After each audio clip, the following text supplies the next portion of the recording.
అందరికీ నమస్తే. సో పొద్దున్న నుంచి తిరుపతి ప్రసాదం గురించి నేను మాట్లాడిన వీడియో, నేను మాట్లాడిన మాటలు చాలా మందికి తప్పుగా అనిపిస్తున్నాయి.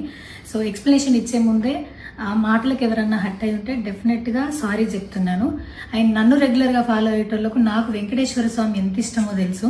యూట్యూబ్లో, ఇన్స్టాగ్రామ్లో 3 నెలలు 4 నెలల సంధి శనివారాల వ్రతాల గురించి, వాటి డీటెయిల్స్ గురించి నేను చెప్తూనే ఉన్నా.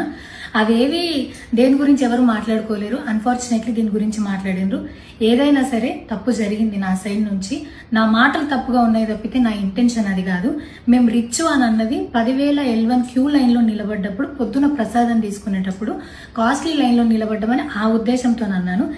ఏం జరిగినా సరే ఇప్పుడు నేను ఏది ఇచ్చినా మీకు ఎక్స్ప్లెనేషన్ లాగానే అనిపిస్తుంది తప్పితే నేను తప్పు ఒప్పుకున్నట్టు మీకు అనిపించదు. అందుకోసం నేను దాని గురించి ఎక్స్ప్లెనేషన్ కూడా ఇస్తలేను. తప్పైతే నా సైడ్ నుంచి జరిగింది అండ్ నా తమ్ముడు సోను తరపు నుంచి కూడా జరిగింది. తను అవైలబుల్లో లేడు. తన తరపున, నా తరపున అందరికీ సారీ చెప్తున్నా. సో నా ఇంట్లో వెంకటేశ్వర స్వామి, నా చేతి మీద వెంకటేశ్వర స్వామి, అన్నిటికన్నా ముఖ్యంగా జీవితంలో నాకు అత్యంత విలువైంది నా బిడ్డ. నా బిడ్డను కూడా వెంకటేశ్వర స్వామి ఇచ్చిండు.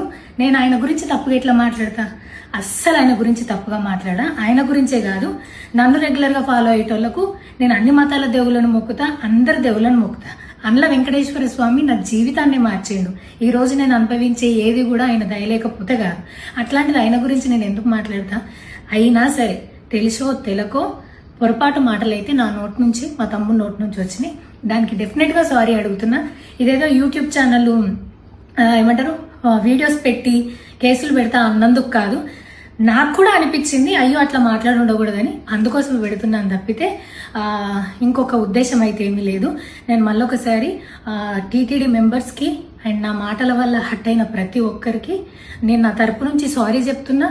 అండ్ ఇంకోసారి మళ్ళీ ఎప్పుడు రిపీట్ చేయను. సో నా సారీని యాక్సెప్ట్ చేయండి. నన్ను రెగ్యులర్గా ఫాలో అయ్యేటోళ్లకు నాకు వెంకటేశ్వర స్వామి అంటే ఎంత ఇష్టమో తెలుసు కాబట్టి వాళ్ళందరూ నన్ను నమ్ముతున్నారని కోరుకుంటున్నా. మళ్ళొకసారి ఎక్స్ప్లెనేషన్ కాదు, సారీ చెప్పినంత మాత్రాన తప్పు ఒప్పైపోతుందని కూడా కాదు. బట్ నేను చేయగలిగింది ఇది ఒక్కటే కాబట్టి మళ్ళొకసారి అందరికీ సారీ. అండ్ డెఫినెట్గా ఐ ప్రామిస్ ఇంకోసారి ఇది రిపీట్ అవ్వదు. Thank you.